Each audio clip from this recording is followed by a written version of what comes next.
안녕하세요, 한보람입니다. 길을 가다 보면 항상 지나다니는 가게들 가운데는 한 번쯤은 들어가 보고 싶은데 좀처럼 용기가 나지 않는, 매번 고민만 하다가 그냥 지나치게 되는 가게들이 있습니다. 정말 별거 아닌 일이거든요. 그런데 참 큰 용기가 필요하기도 합니다.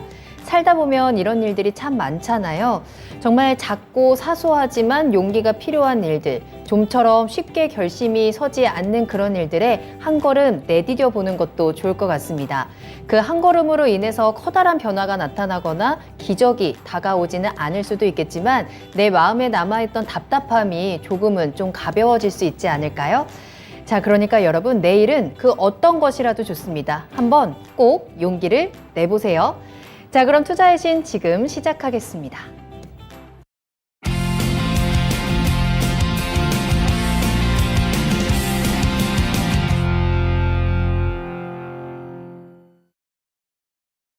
여러분 안녕하세요. 투자의 신에 오신 여러분을 환영합니다. 토마토TV의 투자의 신과 함께 여러분을 투자의 신의 길로 인도해드리는 시간 투자의 신 월요일 1부 출발하도록 하겠습니다.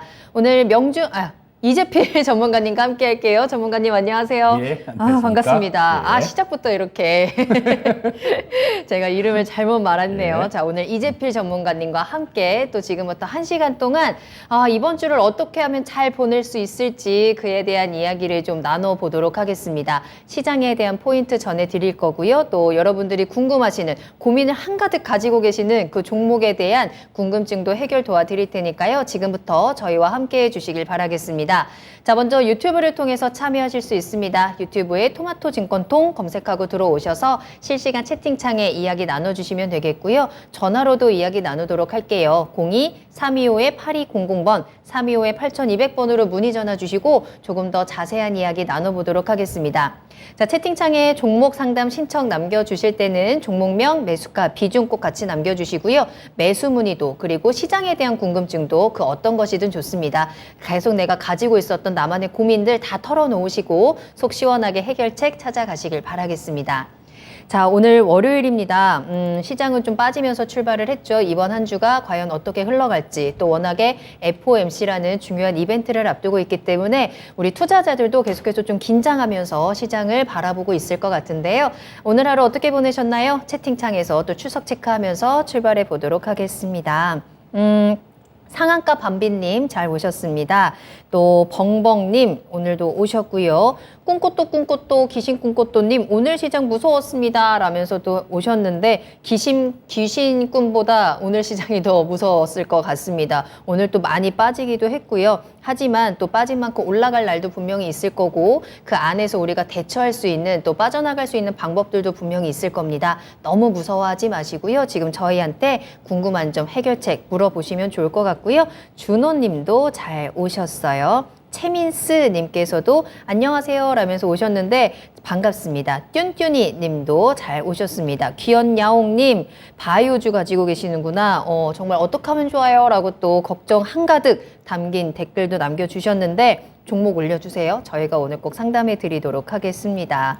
앞서서 또 용기가 필요합니다 라는, 용기 한번 내보세요 라는 오프닝으로 시작을 했는데 그 용기는 지금부터 내셔도 좋습니다. 그동안 좀 용기가 나지 않아서 종목 상담 신청 못 하셨던 분들 지금 큰 용기를 한번 내보시면 이번에 내드는 이 용기는 분명히 여러분들의 계좌에 큰 변화를 가져올 수 있거든요. 지금 바로 종목명, 매수가, 비중 같이 남겨주시길 바라겠습니다.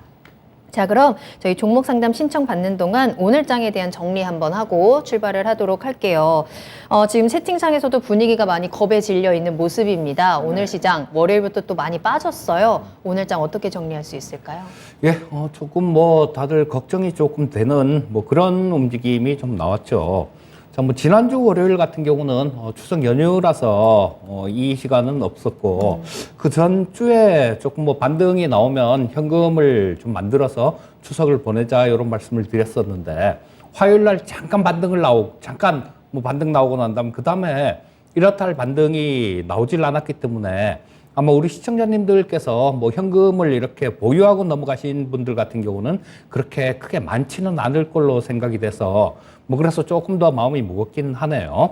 자, 지금 오늘 같은 경우는 좀 이게 이동평균선이라든가 전저점 이런 것들이 조금 지지선 역할을 해주는 경우가 많은데요.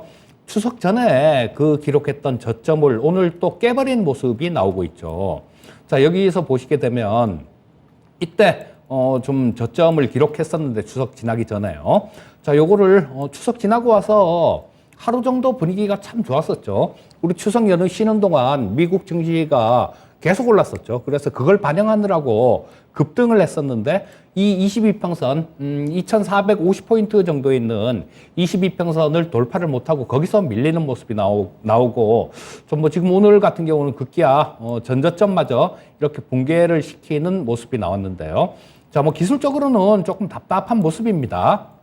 그리고 일단 뭐 저 글로벌 증시도 마찬가지, 대부분 미국 시장도 마찬가지로 전저점을 좀 붕괴한 그런 상황이기 때문에 조금 좀 추가로 조금 뭐 고생을 시킬 수 있는 그런 모습이다, 이렇게 봐야 될 거고요.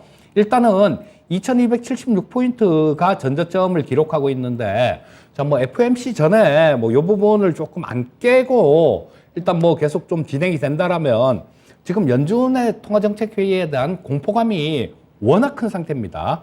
그렇기 때문에 일단 뭐 파월 의장의 입에서 어떤 얘기가 나올지는 모르겠는데요. 그 부분만 좀 잘 보시면 될 것 같습니다.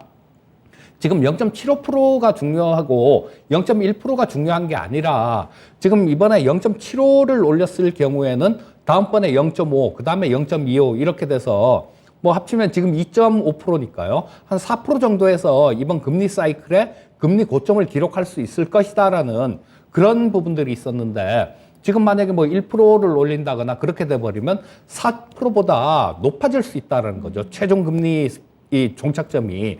그리고 또 마찬가지로 이번에 0.75를 올린다고 하더라도 마찬가지 파월 의장이나 뭐 이런 연설을 하면서 또는 이번에는 점도표도 나옵니다. 거기서 더 점도표를 좀 높게 찍는 그런 연준 인사가 많았을 경우에는 야, 다음 달에 또 0.75%가 되는 거 아니야? 그렇게 되면 최종 금리는 또 4% 이상으로 그렇게 갈 수도 있다라는 뭐 그런 것 때문에 조금 좀 시장이 공포에 질리는데요. 일단 이 부분은 최종 금리가 좀 이렇게 올라가고 있다라는 거, 예상치가 올라가고 있다라는 건 시장에 분명히 부담을 주는 요인입니다. 뭐 거기에 따라서 레이 달리오도 지난주에 그런 얘기를 했었죠.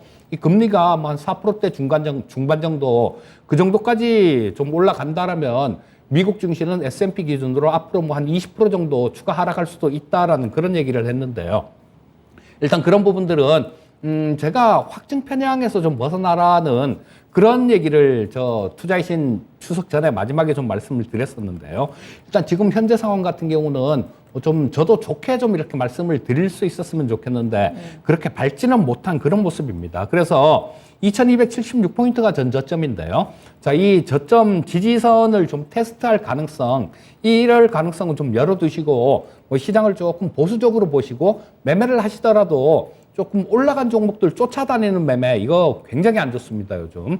8월 말부터 시작해서 상당히 좀 안 좋은 모습들이 나왔었죠.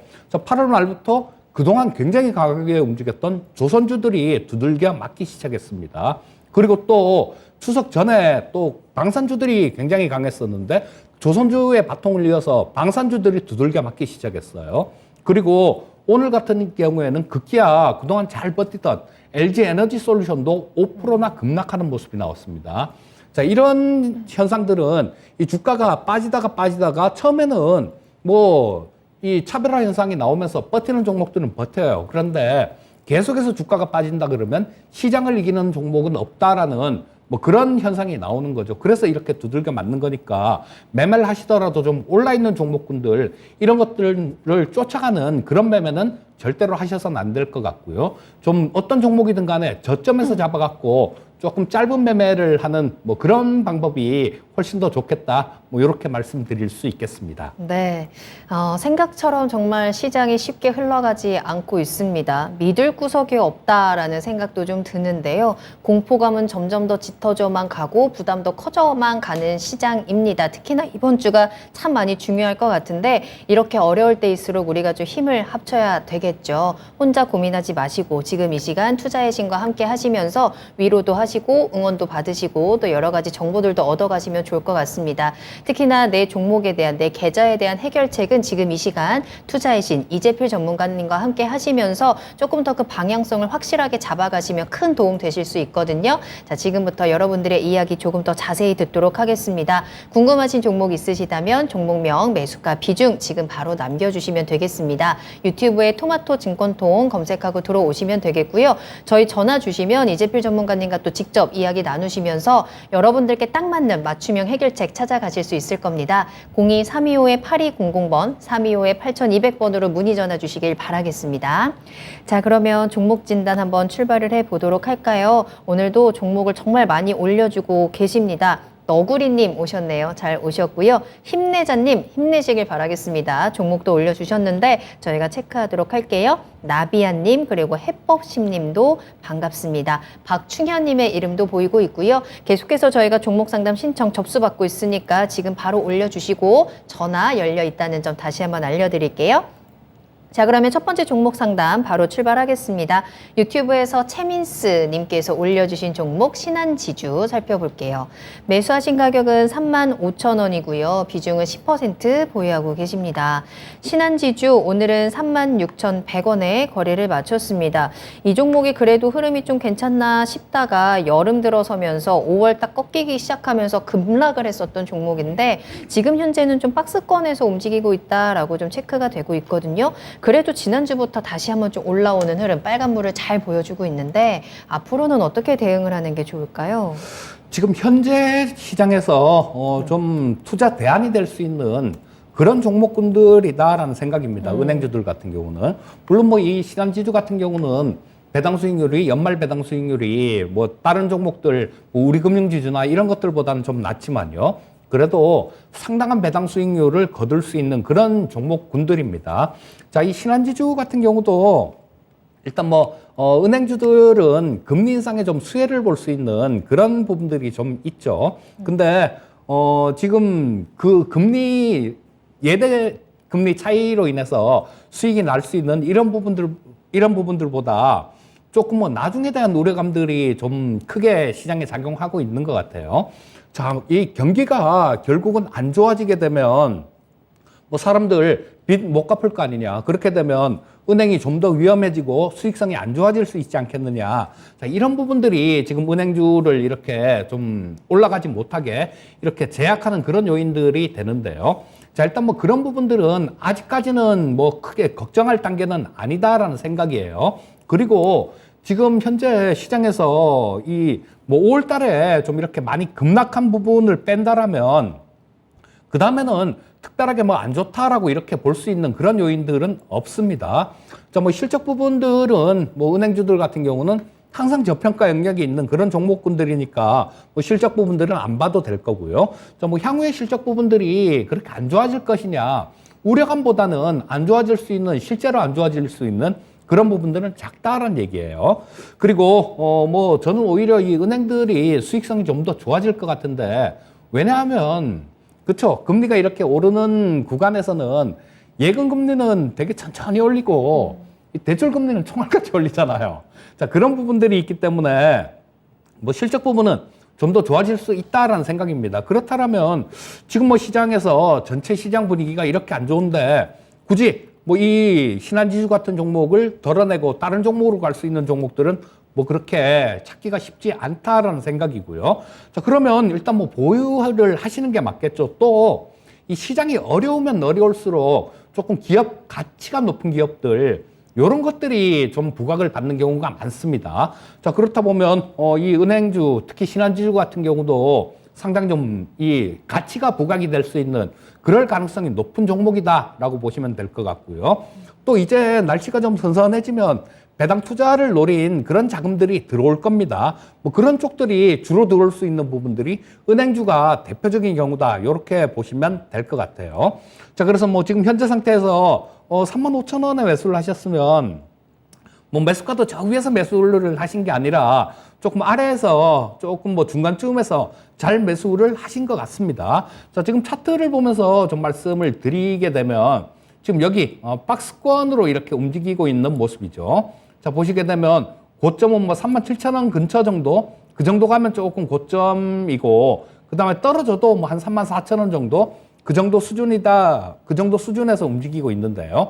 자, 일단 뭐 지금 시장 분위기가 워낙 안 좋기 때문에 이 37,000원대에 있는 이 고점을 쉽게 그냥 돌파가 나오진 않을 겁니다.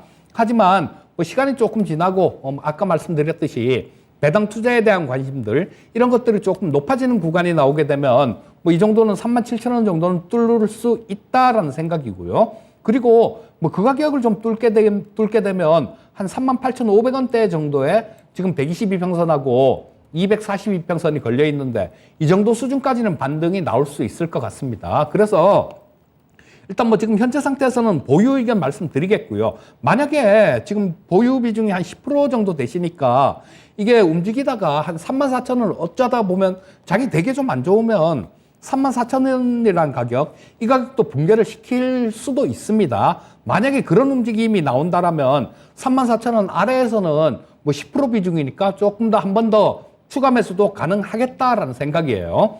자, 지금 뭐 현재 상태에서는 일단 보유 의견 드리겠고 34,000원 아래 구간에서는 좀 추가 매수를 해 보셔도 좋고요. 목표가는 한 38,500원 정도를 목표가를 잡고 투자를 하시면 좋을 것 같은데 연말 전에 이 가격 목표가 정도에 도달하게 되면 그때는 정리를 하시고요. 뭐 그렇지 않고 연말 전까지도 주가가 뭐 이렇게 좀 박스권에 답답하게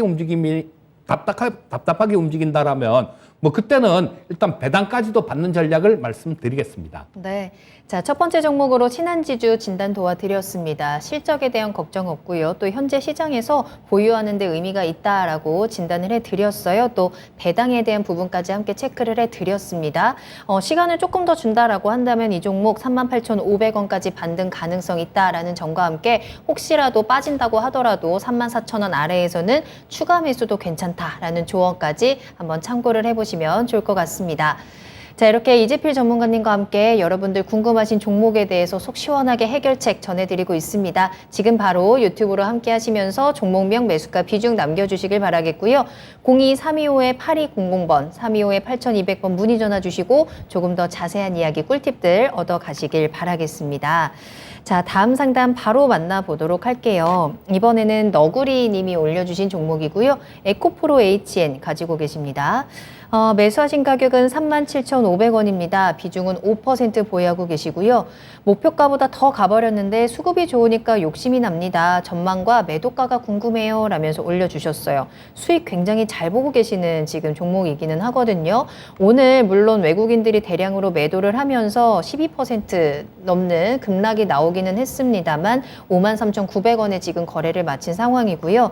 시청자님께서는 이 수급에 대한 부분 그리고 앞으로 전망에 대한 부분에 조금 더 욕심을 내고 계신 상황인 것 같아요. 이 수익을 조금 더 챙겨갈 수 있는 방법 어떤 것들이 있을까요? 자, 이 에코프로 HN 같은 경우는 에코프로에서 환경 부분을 따로 떼갖고 인적 분할을 한 그런 기업이죠. 자, 근데 일단 뭐 저런 것들 온실가스 감축하는 뭐 그런 게 주가 되는 그런 기업인데요. 자, 일단 뭐 지금 현재 상태에서는 좀 시장보다 아까 서두에 좀 말씀을 드렸었는데요. 조금 좋았던 종목군들, 이런 것들, 강했던 종목들, 이런 것들이 좀 부러지는 그런 움직임들이 나오고 있습니다. 우리 뭐 태조 이방원 그러면서 조선주 같은 경우만 보더라도 8월 말 정도, 그때보다 지금 뭐 한 달도 안 돼가 주가가 상당히 좀 많이 이렇게 빠지는 모습이 나왔습니다. 그리고 뭐 한 섹터뿐만 아니라 계속 이 섹터들이 돌아가면서 좀 두들겨 맞아요. 오늘 같은 경우는 최근 들어서는 뭐 저 태양광이나 풍력 뭐 이런 환경 관련되는 이런 쪽들도 상당히 좀 강하게 두들겨 맞는 모습이었죠. 이런 섹터들이 뭐 끝났다 뭐 이런 얘기는 아닙니다. 하지만 다른 쪽들 이렇게 좀 견조했을 때, 조정받았을 때, 안 좋았을 때 견조했기 때문에 지금 뭐 어느 정도 이렇게 키 맞추기 하는 그런 모습들은 나올 수 있어요. 그러니까 뭐 향후에 지금 전고점을 뚫고 이렇게 치고 올라가려면 좀 더 시간이 상당히 좀 많이 필요한 그런 모습입니다. 자, 에코프로 HN 같은 경우도 그런 비슷한 맥락으로 보시면 될 거고요. 자, 지금 뭐 저점에서 매수를 잘 하셨는데요. 일단 뭐 지금 워낙 저점에서 매수를 하셨으니까 야, 나는 뭐 그냥 손해볼 일 없으니까 길게 그냥 쭉 들고 간다 이런 개념이다라면 괜찮을 것 같아요. 하지만 뭐 사람 마음이 투자자들 마음이 그렇지가 않죠. 이 고점을 보게 되면 이 고점에서 조금 못 판 게 되게 아쉬울 수 있습니다. 그리고 지금 여기 기술적으로 보게 되면 두 자리가 나오죠. 자, 여기서 한번 고점을 찍었습니다. 8월 초에. 고점을 찍었고, 이번에 지금 반등이 나오면서 그 고점을 돌파를 못하면서 오늘 장대 음선으로 밀리는 모습이 나왔어요. 자, 이런 모습들은 향후에 조금 좀 조정을 좀 더 추가로 받을 수 있고 시간이 좀 많이 걸릴 수 있다라는 걸 의미하는 겁니다. 그래서 일단 뭐 어느 정도 선에서는 조금 팔고 정리하고 조금 밑에서 다시 잡는 게 좋을 것 같은데요. 일단 뭐 오늘 뭐 한 12% 정도 급락을 했으니까 뭐 일단 뭐 여기서 쫓아가면서 매도를 하실 필요까지는 없으실 것 같고요. 뭐 내일 아침에 뭐 좀 빠져 시작한다라면 내일 정도에는 아마 양선이 나올 가능성이 많고 이번 주 내에 반등 시도가 조금 있을 것 같습니다. 그러면 그때 한번 정리를 하셨다가 밑에서 좀 다시 잡는 게 좋을 것 같은데요. 전부 조금 반등 나오는 구간에서 매도를 하신다라면 5만 원 아래 구간에서는 다시 한번 잡을 수 있는 그런 기회가 있지 않을까 싶습니다. 반등 시 조금 정리를 했다가 다시 잡는 전략 말씀드리겠습니다. 네. 자, 에코프로웨이진 종목의 흐름 지금 좋은데요. 시장이 다만 불안하다라는 점 때문에 이 종목에 대해서 좀 수익 실현에 대한 부분을 체크를 해드렸습니다. 오늘 좀 많이 빠졌기 때문에 조금 더 반등이 나왔을 때 매도 타이밍 잡아보시고요. 5만 원 아래에서 다시 매수하면서 수익 키워나가는 전략 꼭 참고해 보시면 좋을 것 같습니다. 자, 계속해서 이재필 전문가님과 함께 상담 이어가고 있고요. 서당계 1년차님, 건졌다 라고 하셨는데 축하드립니다. 또 다른 궁금한 종목 있으시면 같이 올려주시고요. 우상향님 잘 오셨어요. 또 그래그래님도 오셨군요. 이기자님의 이름도 보입니다. 자, 그리고 시리님께서 최고의 전문가와 최고의 앵커가 나란히 앉아 계시니 마음이 편안하네요 라는 댓글도 남겨주셨는데 오늘 아주 편안하고 또 쏠쏠한 방송 한번 1시간 동안 또 잘 채워가 보도록 하겠습니다. 궁금한 부분 있으시면 같이 올려주세요. 자, 그렇다면 다음 종목 또 만나보도록 하겠습니다. 우리 같이 힘내야 되니까요. 힘내자 님이 올려주신 종목 살펴볼 거고요. DY파워입니다. 11,600원에 매수를 하셨고요. 비중은 10% 담으셨어요. 중국 시장이 거의 저점이고 앞으로 좋아질 거라고 생각돼서 매수했습니다. 분석 부탁드려요 라고 하셨는데 아마 오늘 잡으신 것 같거든요. 앞으로는 어떻게 보세요? 자, 일단 뭐 중국 시장 관련해 갖고 보셨다라면 조금 중국 시장은 좀 불확실한 그런 부분들이 좀 있습니다. 지금 이 중국 시장 관련해서 부동산 관련해 갖고 지금 워낙 좀 중국이 부동산 관련해 갖고 육성 정책을 워낙 강하게 이렇게 하다 보니까 중국의 빈집이 지금 1억 채가 된다 그래요. 자, 그러니까 중국 부동산 시장 관련해 갖고는 조금 뭐 그렇게 향후에 그렇게 크게 기대를 하기는 어렵다는 생각이고요. 다만 이 DY 파워나 뭐 좀 건설 기계 같은 경우는 중국 대신 우크라이나 재건 관련해 갖고 그런 부분으로는 좀 엮일 수 있습니다. 제가 이따가 미니 강의 시간에도 뭐 우크라이나 재건 관련되는 뭐 그런 부분들을 조금 말씀을 드릴 텐데요. 자, 그런 부분들을 모멘텀으로 초점을 맞추신다라면 괜찮아요. 하지만 중국 시장 같은 경우는 일단 조금은 불투명한 뭐 그런 부분들이 있다라고 보시면 될 것 같고요. 자, 뭐 실적에 비해서 주가 자체가 그렇게 비싸지가 않은 그런 기업입니다.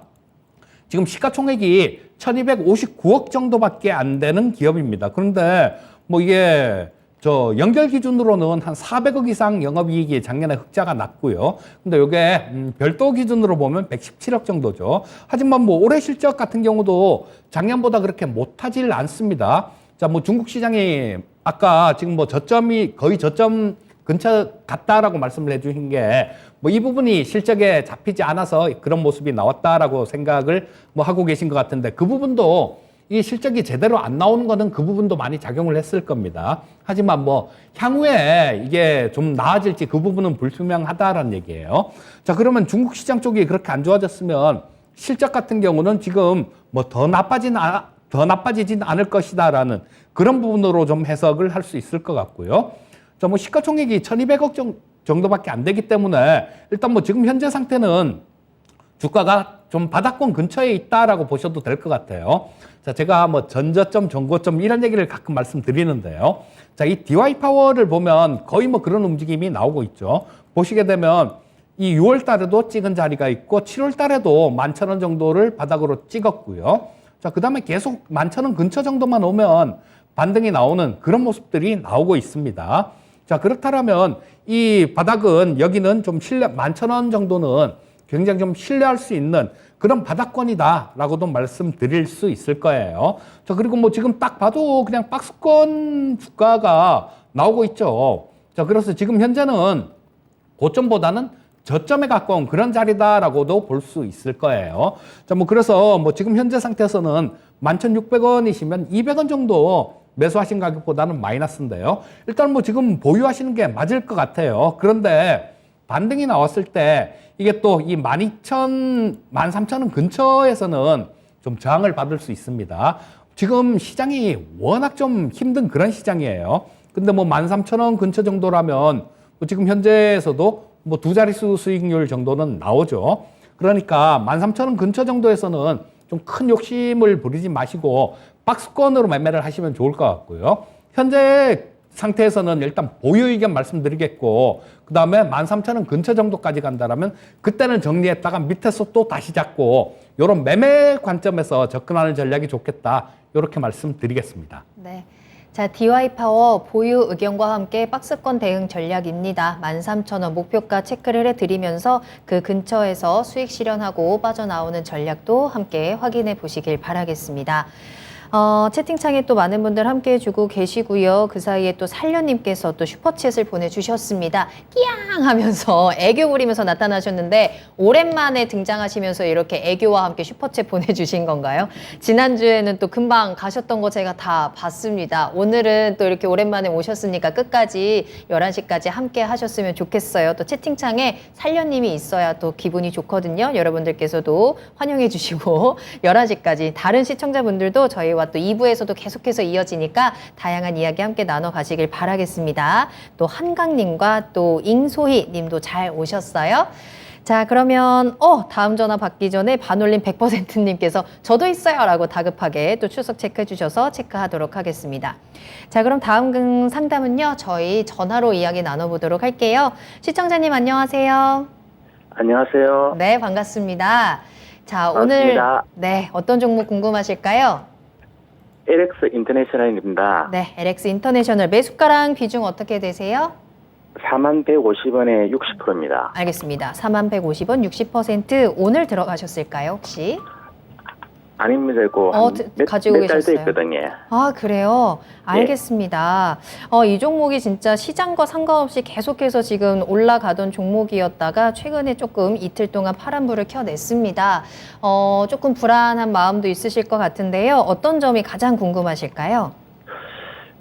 기업 내용도 좋아지고 그런데 갑자기 올라가다가 금요일 날 너무 폭락을 해서 맞아요. 네. 뭐 토론방에 뭐 거기 공매 세력이 왔니 어쩌니 해서 그런 부분을 제가 잘 몰라가지고 궁금해서 전화드렸습니다. 알겠습니다. 이렇게나 또 갑자기 빠진 종목은 그 이유가 궁금하고 불안한 마음도 생기죠. 자, 앞으로 네. 전망 어떤지 이재필 전문가님과 함께 조금 더 이야기 나눠보세요.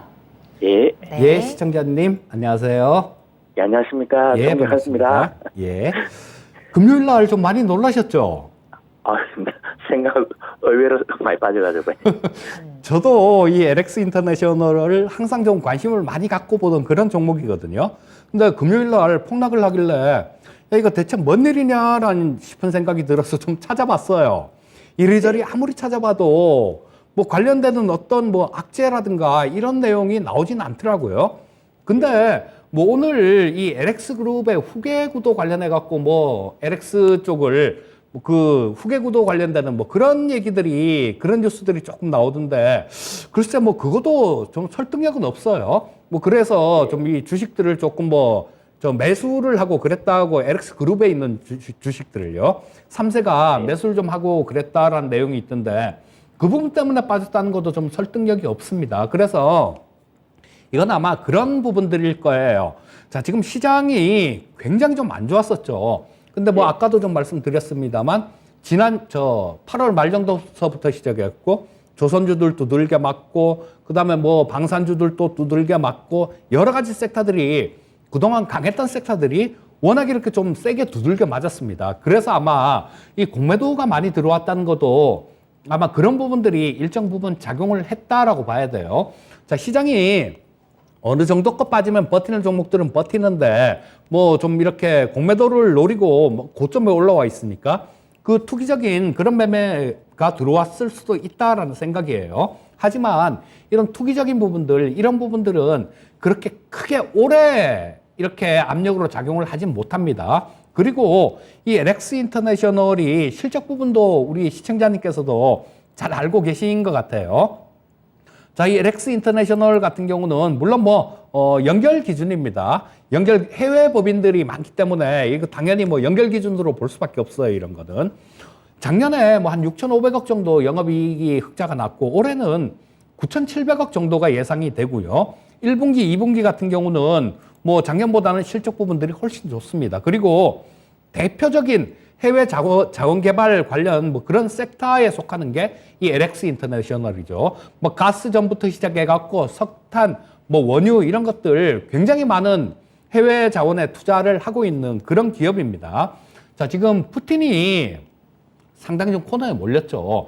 그래서 지금 푸틴이 할 수 있는 부분들이 어떤 결정을 내려야 될 텐데요. 그렇게 선택지가 그렇게 크게 많지는 않을 겁니다.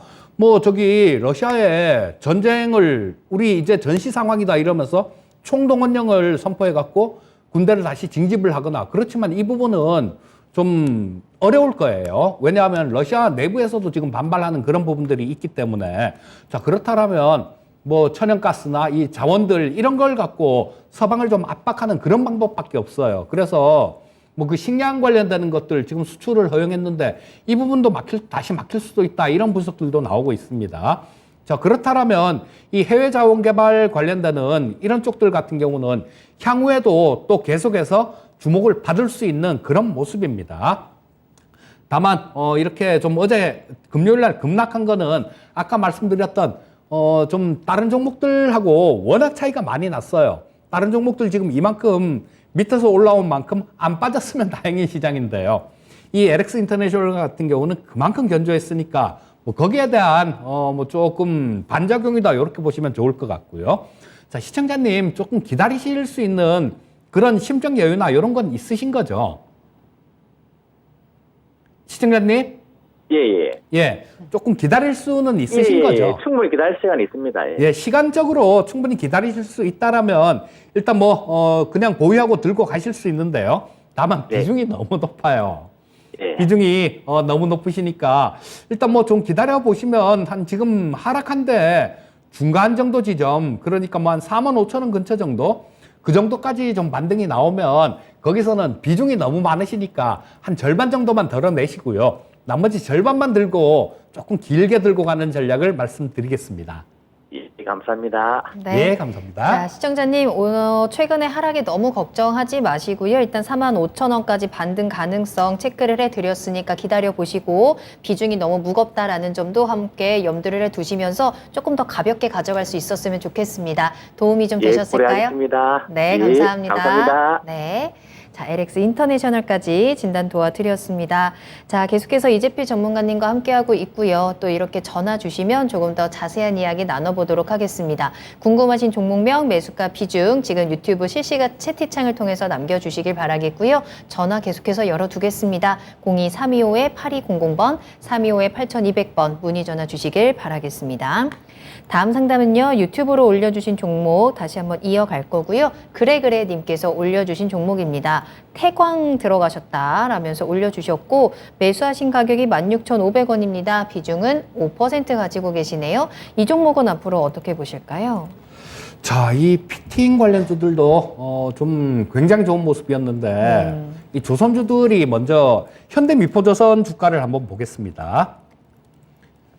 자, 현대미포조선이 좀 대장 노릇을 했는데요. 보시게 되면 이때 8월 25일 이때부터 좀 꺾이기 시작했죠. 그때 117,500원 찍고 지금 오늘 종가가 97,400원인데요. 자, 이렇게 밀리면서 다 같은 납품을 하는 그런 쪽이 밀리기 시작하니까 조선주들이 밀리기 시작하니까 이 피팅주들 같은 경우도 같이 좀 두들겨 맞는 그런 모습이 나왔습니다. 하지만 조금 긴 관점으로 보신다면 크게 문제는 없다라는 생각이에요. 지금 아시다시피 이 조선 쪽들, 특히 LNG선들 이런 것들은 우리나라가 싹쓸이를 하고 있는 그런 모습이죠. 또 앞으로도 마찬가지가 될 겁니다. 지금 유럽이 가장 고민인 게 LNG죠. 러시아 쪽에서 가스관으로 이렇게 오던 것들, 이런 부분들이 막히다 보니까 당장 올해 뭐 지금 뭐 에너지를 저장을 뭐 한 85% 정도는 일단 확보를 했다 그래요. 유럽 쪽들도. 그런데 당장 이게 상당히 좀 걱정인 그런 모습이죠. 근데 이 러시아 쪽이 만약에 전쟁을 끝낸다고 하더라도 이 러시아 쪽에서 푸틴이 만약에 건재하게 있으면 이게 공급이 좀 제대로 이렇게 원활하게 될 수 있을까요? 아마 그럴 겁니다. 이 서방 쪽에서 원한다고 하더라도 이 점점 이 가스관을 통해서 러시아 쪽에서 오는 것들, 이런 부분들은 전쟁이 끝난다고 하더라도 꼭 자기들이 필요한 만큼만 사고 계속 이건 LNG 쪽으로 이렇게 미국 쪽에서 수급을 하거나 아니면 카타르 쪽에서 오거나 이렇게 LNG 선으로 해서 액화 천연가스가 LNG죠. 자, 그래서 그런 쪽으로 이렇게 바뀌어갈 가능성이 상당히 높습니다. 그렇다면 이 LNG에 대한, LNG선에 대한 이런 발주나 이런 부분들은 계속해서 좀 지속될 가능성이 상당히 높아요. 자, 그러면 이 대표적인 조선기자재 업체, 피팅주들 같은 경우도 괜찮다라고 봐야 됩니다. 그래서 현재 상태에서는 일단 뭐 오늘 16,500원이시면 오늘 종가에 들어가신 건가요? 뭐 그건 모르겠지만 일단은 뭐 조금 5% 정도밖에 비중이 안 되시니까요. 일단은 뭐 지금 현재 상태에서는 기다려 보는 게 좋을 것 같습니다. 그리고 지금 현재 이 주가 자체는 이렇게 움직일 가능성이 상당히 높아요. 지금 시장 자체가 단기간에 그렇게 썩 좋아지지는 않을 것 같은 그런 좀 분위기로 가고 있으니까, 자, 여기서 보게 되면 지금 이 위쪽에 있는 22평선은 아래로 꺾여 내려오고 있죠. 자, 올라가고 있는 62평선은 상당히 견조합니다. 지금은 이 가격 차이가 상당히 크게 나고 있어요. 20선은 18,000원 근처에 있고, 그 다음에 60선은 15,000원 정도에 있으니까 약 3,000원 정도 이상 차이가 나죠. 자, 이 부분을 점점 축소할 가능성이 많습니다. 어떻게? 주가는 옆으로 이렇게 좀 왔다 갔다 하는 이런 모습이 나오면서 올랐다 빠졌다 하는 이런 모습이 나오면서 이렇게 뭐 오르락 내리락 이런 형태로 움직이고요. 그 다음에 이 떨어지고 있는 22평선, 이거는 점점 이렇게 내려오고, 그 다음에 올라가고 있는 62평선은 또 이렇게 좀 상승하면서 어느 정도 이 사이에서 박스권으로 움직일 가능성이 굉장히 높습니다. 그랬다가 어느 정도 시간이 뭐 이런 것들이 좀 격차가 많이 좁혀지려 그러면 몇 달 정도는 걸릴 거예요, 아마. 수개월 정도는 걸릴 것 같은데, 일단 그런 과정을 좀 거치고 난 다음에 주가가 방향을 잡을 것 같은데요. 일단 그 방향은 아래쪽이 아니라 위쪽일 가능성이 굉장히 높다라는 생각입니다. 그래서 일단은 지금 현재 상태에서는 보유하는 게 맞다라는 생각이고요. 또 지금 5%밖에 안 되니까 다양한 전략을 좀 말씀을 드릴 수 있는데요. 자, 이게 주가가 또 좀 더 생각 같지 않게 추가로 좀 이렇게 조정을 받을 수도 있는 거죠. 그래서 이 62평선 근처까지 만약에 주가가 밀린다라면 그때는 보유하고 계신 거 그 정도는 추가 매수도 가능하다라는 생각이에요. 대신에 좀 이게 안 빠지고 좀 반등이 나오면 이 22평선이 조금 저항선이라고 보시고, 지금 22평선은 18,000원 이상에 있지만 요게 조금 이렇게 아래로 내려오는 모습입니다. 그래서 며칠 지나면 또 이 가격대 자체가 좀 많이 틀려질 거예요. 자, 그래서 뭐 올라가는 반등이 나오는 구간에서는 22평선 근처에서는 일단 정리했다가 밑에서 다시 잡고 또 밀리게 되면 60선 근처까지 좀 밀리게 되면 그때는 추가 매수를 하는 전략을 말씀드리겠고요. 현재 상태에서는 일단 보유 의견 말씀드리겠고, 뭐 주가 움직임에 따라서 그렇게 대응을 하시면 되겠습니다. 네.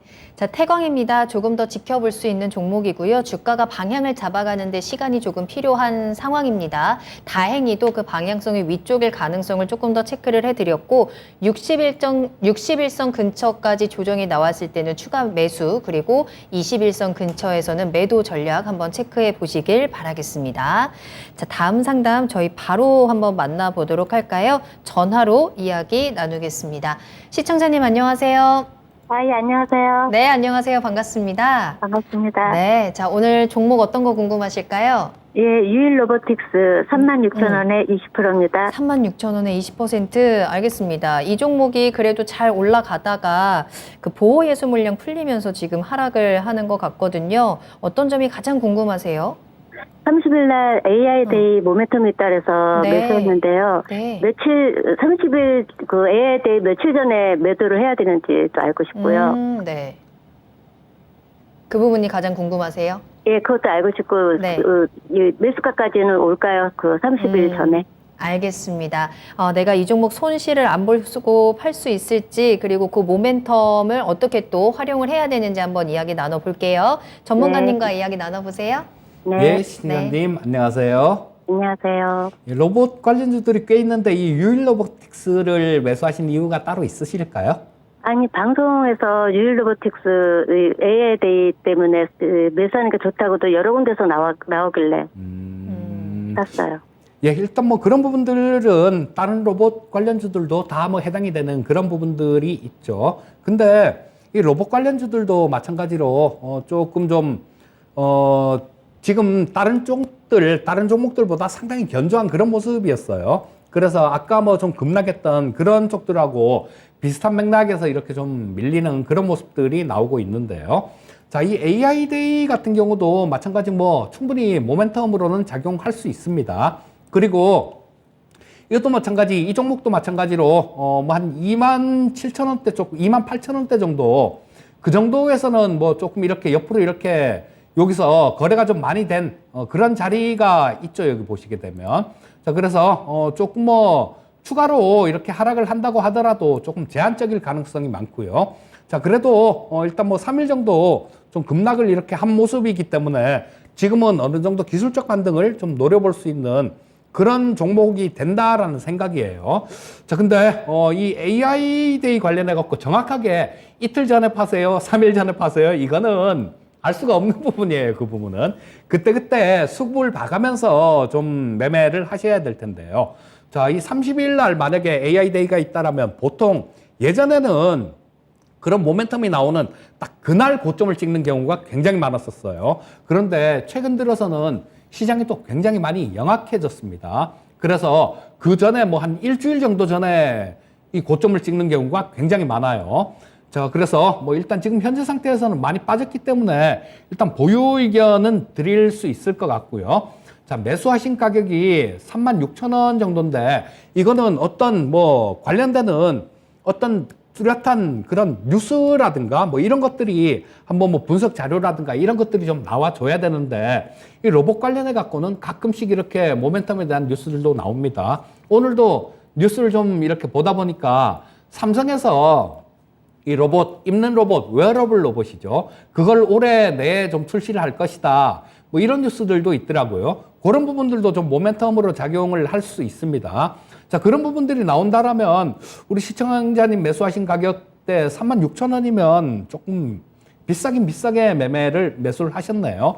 일단 뭐 한 35,000원 정도 그 정도까지는 한번 모멘텀이 생기면 움직일 수 있을 것 같은데요. 일단 뭐 30일 전에 그 매수하신 가격 이상까지는 글쎄요 조금 무리가 아닌가 싶은 생각이 들고요. 물론 장중에 어떤 재료가 나오느냐 뭐 이 재료의 크기에 따라서 틀려질 거예요. 자, 그래서 일단 뭐 조금 좀 지금 현재 상태에서는 보유를 하시고요. 35,000원 정도 그 정도 근처 가면 일단 뭐 매도를 하실 준비를 하고 계시다가 뭐 거기서 좀 강하게 치고 올라간다라면 뭐 좀 더 보유하셔도 되겠지만 그 정도에서는 한번 35,000원 정도에서는 매도를 고려해 보시는 것도 괜찮겠다. 이렇게 말씀드리겠습니다. 네.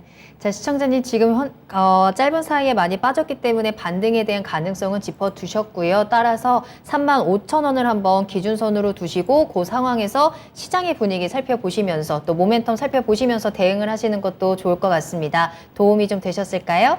네, 감사합니다. 네, 감사합니다. 자, 이렇게 유일 로보틱스까지 해서 일부 종목 상담은 마무리하도록 하겠습니다. 자, 지금부터는 또 앞으로의 시장을 준비하는 또 미니 강의가 준비되어 있는데요. 한번 이재필 전문가님과 함께 오늘의 미니 강의 출발해 보도록 하겠습니다. 네, 자, 오늘은 지금이 바닥권이냐 뭐 이 얘기를 말씀을 드리고요. 또 조금 투자 대안이 될 수 있는 그런 부분에 대해서 좀 말씀을 드리도록 하겠습니다. 자, 화면에 보시게 되면 이 화면은 어디서 조금 본 화면 같지 않으신가요? 제가 지난번에도 한번 이 자료를 갖고 말씀을 좀 드렸었고요. 그 전에는 숫자로 놓고 말씀드린 게 아니라 작년 말, 올해 초 뭐 이럴 때는 위기 극복 3년 차 이러면서 그 과거에 위기가 이렇게 닥쳐왔을 때 그때 주가가 1년 차 때는 어땠고 2년 차 때는 어땠고 3년 차 때는 어땠습니다 라는 말씀을 드리면서 3년 차 때는 안 좋았습니다. 그러니까 올해 같은 경우도 조심하셔야 됩니다 라는 그런 말씀을 좀 드리면서 썼던 자료인데요. 지금은 이제는 벌써 뭐 그때가 뭐 3,000포인트 이상에 있던 그런 그런 숫자였으니까요. 지수 자체가. 지금 뭐 이걸 갖고 위기 극복 3년 차라서 주가가 안 좋아요. 이렇게 얘기하는 거는 벌써 철이 지나버린 거고요. 과연 그러면 지금 이렇게 많이 빠졌는데 이게 저점이냐? 이 부분에 대해서는 한번 우리가 생각을 해볼 필요가 있겠죠. 자, 뭐 1년 차 때 급등을 하고 2년 차 때 뭐 조금 좋을 때도 있고 안 좋을 때도 있고 그랬죠. 3년 차 때는 올로 다 하락했습니다. IMF 때 그랬고요. 리만 사태 때 그랬습니다. 팬데믹 때도 마찬가지였어요. 자, 3년 차 때, 2년 차가 고점을 찍는 경우가 또 다 2년 차 때 고점을 다 찍었어요. 그때도 그랬고 과거에도 그랬고. 자, IMF 때는 2년 차 고점에서 3년 차 저점까지 56.52%가 하락했습니다. 굉장히 반토막이 더 났다는 얘기죠, 이거는. 그리고 이 IMF 극복하고 난 다음에 그 장을 얘기하는 거예요. 그 다음에 리만 사태 극복을 하면서 이때도 3년 차 때는 26.32%가 하락했습니다. 근데 지금 뭐 7월 달에 저점을 찍었죠. 그때 기준으로 보시게 되면 7월 4일이 저점이었는데요. 현재가 31.34% 작년 고점에 비해서 하락했습니다. 자, 그러면 과연 여기가 바닥일 가능성이 있는가? 그 부분에 대해서 한번 짚어드리면 이때는 안타깝게도 뭐 결론부터 말씀드리면 아직까지 바닥은 아닐 것 같다라는 생각입니다. 왜? 리만 사태 때는 26%밖에 안 빠졌는데 31%면 저점을 기록할 수도 있지 않겠냐라고 볼 수도 있어요. 하지만 IMF 때하고 리만 사태 극복하고 난 다음엔 좀 틀립니다. IMF를 극복하고 난 다음에 2000년부터 빠지기 시작한 장, 그 장은 전 세계적으로 닷컴 버블이 꺼지면서 경기 침체로 갔던 장이에요. 그래서 우리나라 코스피도 마찬가지 56% 정도가 빠졌는데요. 리만 사태가 극복되고 난 다음에는 이때는 경기 침체가 없었습니다. 기껏해야 뭐 그리스나 이런 국가들, 유럽의 작은 일부 국가들 이쪽이 뭐 조금 뭐 안 좋을 수 있다라는 그 정도였어요. 근데 지금 팬데믹 이후로 지금 그때 작년보다 31% 정도 빠졌는데요. 자, 뭐 전에부터 좀 말씀을 드렸습니다만 저는 경기 침체가 올 가능성이 굉장히 높다라는 생각이에요. 자, 그런 부분들을 대입을 한다라면 그때 경기 침체가 없었을 때가 26% 정도가 빠졌는데 고점에서 저점이 지금 31.34%가 하락했다라면 진바닥이 아닐 가능성이 굉장히 높다라고 보셔야 될 거고요.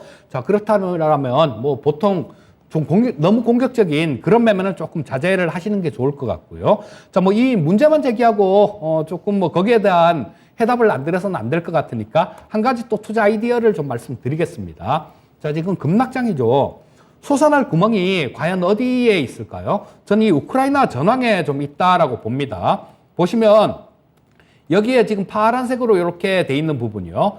이 부분이 이번에 우리 추석 연휴 기간 동안 우크라이나가 되찾은 땅이에요. 자, 러시아가 점령했던 그런 부분들입니다. 여기가 저 우크라이나 제2도시 하리키우가 있고 그다음 요 밑에 여기가 이지움이라는 데인데요.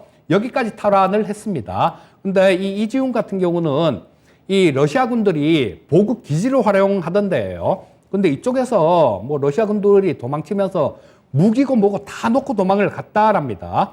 자, 그래서 이런 부분들은 조금 향후에도 모멘텀이 될 수 있다라는 생각이에요. 여러분들 지금 이 전쟁 관련되는 이런 부분들을 좀 잘 보셔야 되는 게 방산주들 여러분들 뭐 올해 초까지만 하더라도 뭐 올해 봄까지만 하더라도 누가 관심 있었습니까? 아무도 관심 없었잖아요. 근데 이 전황을 잘 살피다 보니까 방산주가 되겠다 싶어서 그때부터도 남들 아무도 얘기 안 할 때 그때부터도 방산주를 굉장히 많이 말씀드렸던 게 그런 부분이에요. 자, 지금 저는 이 우크라이나 전쟁은 진짜 뭐 러시아가 이길 확률이 그렇게 크지 않다라고 봅니다. 우크라이나가 이긴다라고 거의 뭐 확신에 가까운 뭐 그런 생각을 하고 있는데요. 왜냐하면 지금 러시아 군들이 지금 저 한 19만 명 정도가 처음에 전쟁할 때 투입이 됐습니다. 근데 지금 그 여러 군데 이렇게 나오는 자료들을 종합해 보면요. 한 3만 5천 명 정도가 사망했다 그래요. 근데 이 보통 보면 사망한 데 한 3배, 3.5배 정도가 부상자가 나옵니다. 그렇다면 한 15만 명 가까이가 지금 전투를 할 수 없는 그런 상황이다라는 얘기예요. 그렇기 때문에 아마 이번에도 힘없이 이렇게 무너졌을 거다라는 생각이고요. 그 다음에 지금 여기 자포리자라는데 이쪽 원전이 있는 가끔가다 뉴스도 나오죠. 원전이 있는 그 동네인데요. 자, 이쪽을 조금 노리고 있다라는 그런 보도들도 좀 있습니다. 이 자포리자를 만약에 우크라이나가 점령을 했을 경우에는 이 두 동강이 나요. 이 러시아 점령지가. 이쪽하고, 이쪽 동부 쪽하고 돈바스 지역이죠. 그 다음에 이쪽하고 이게 나눠진다라는 얘기죠. 그렇게 되면 이쪽에 있는 러시아 군들 같은 경우는 보급을 받을 수 있는 길이 전혀 없습니다. 스스로 무너지게 돼 있을 거예요. 자, 그렇다면 지금 이 우크라이나 전황 같은 경우는 굉장히 유리하게 끝나는 시기는 미국에서도 그런 얘기를 하죠. 몇 달 더 걸릴 수도 있다. 이렇게 얘기를 하는데요. 자, 결론은 우크라이나의 승리로 귀결될 것 같다라는 생각이에요. 자, 그렇다면 우리는 우크라이나 재건 관련되는 이런 쪽에 대해서 신경을 좀 써봐야 된다라는 얘기입니다. 보면은 670억 달러다, 670조다, 880조다, 이런 얘기들 분분하게 좀 많았어요. 근데 며칠 전에 세계은행에서 추산한 그런 우크라이나 재건 비용이 나왔습니다. 약 3,490억 달러 정도, 우리 하나로 한 484조 정도, 그 정도 수준입니다. 이 정도가 소요될 거다라는 그런 분석이 나왔습니다. 그리고 아까 말씀드렸듯이 변화가 좀 감지되는 그런 전황이에요. 지금 전황 자체가. 러시아 쪽에서도 내부에서도 지금 상당히 정말로 이례적인 그런 부분이죠. 저 푸틴에 대해서 공개적으로 막 비판을 하고 물러나야 된다. 하다못해 어떤 하원 쪽, 지방의회 하원 쪽에서는 푸틴 탄핵 결의안 이런 얘기들도 오고 가고 있다 그래요. 물론 지금까지는 다 잡혀가서 조사를 받는다라고 얘기를 합니다. 벌금을 받거나 아니면 또 감옥에 들어 고생을 하거나 그렇게 하겠죠. 하지만 이런 부분들이 점점 확대가 되고 있다라는 거예요. 자, 그래서 어쩌면 러시아 내부 쪽에서 내부에 의한 변화에 의해서 이런 부분들이 좀 종결이 될 수도 있는 부분이고요. 자, 그래서 내년에 몇 달 정도 더 걸린다고 하더라도 차분하게 이 관련주들은 좀 노려볼 가치가 충분히 있다라는 생각이고요. 물론 아까 말씀드렸듯이 올랐을 때 쫓아가서 매수하시는 건 안 됩니다. 저점에 매수하시려는 그런 노력이 필요하고요. 자, 두 가지 종목 정도를 보시면 될 것 같아요. 첫 번째는 도하 엔지니어링인데요. 어떤 기사에서는 이 도하 엔지니어링이 우크라이나에 진출한 유일한 상장 기업이다 이렇게 얘기를 하는데 그거는 조금 아니고요. 현대로템도 있으니까요. 자, 이 도하 엔지니어링은 키이우하고 오데사에 도로 감리를 2020년도 4월 달에 수주를 해서 일을 하고 있던 중에 우크라이나 전쟁이 터졌습니다. 그렇기 때문에 이 전쟁이 끝나고도 각종 공사에 감리라든가 설계 이런 부분으로 참여할 가능성이 굉장히 높은 기업입니다. 그러니까 잘 보시고요. 현대로템 같은 경우도 철도 재건 사업에 참여를 할 가능성이 굉장히 높아요. 자, 이 우크라이나의 철도는 유럽 철도하고 폭이 틀립니다. 왜냐하면 구소련 시절에 독일의 침공을 받으면서 독일군들이 그 철도를 이용해서 물자를 수송하다 보니까 우리 이 철도 폭을 틀리게 하자라고 얘기를 하고 그런 정책 때문에 이 폭이 틀려요. 그래서 이번에 이쪽이 고생을 한 것도 마찬가지로 곡물 수출도 안 되는 이유도 이 철도 폭이 틀리기 때문에 다 갖고 가서 옮겨 실어야 되는 그런 부분들이 있었죠. 그래서 이런 부분들이 이 전쟁이 끝나고 나면 이 도로 철도 폭도 아마 조정을 할 겁니다. 그렇게 되면 현대로템 같은 경우는 우크라이나에 좀 그 차량이나 열차들 이런 것들을 납품을 했고 지금 전쟁이 나고 난 다음에도 이렇게 피난민들 이렇게 수송하는데 상당히 공헌했던 부분들이 있어요. 그렇기 때문에 현대로템 같은 경우도 K2 흑표전차와 함께 조금 상당히 좀 관심을 가져볼 수 있는 그런 종목이다라는 생각이고요. 자, 이런 것들 한번 눈여겨보시고 저점 매수해 보시면 좋겠습니다. 네.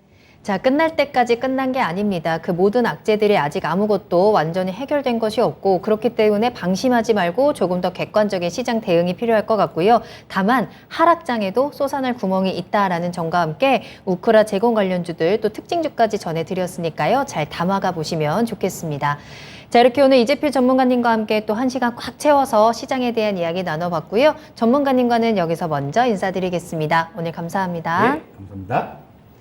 네, 투자의 신 1부는 여기서 마무리하고요. 잠시 쉬었다가 2부로 돌아오겠습니다. 잠시 뒤에 만나요.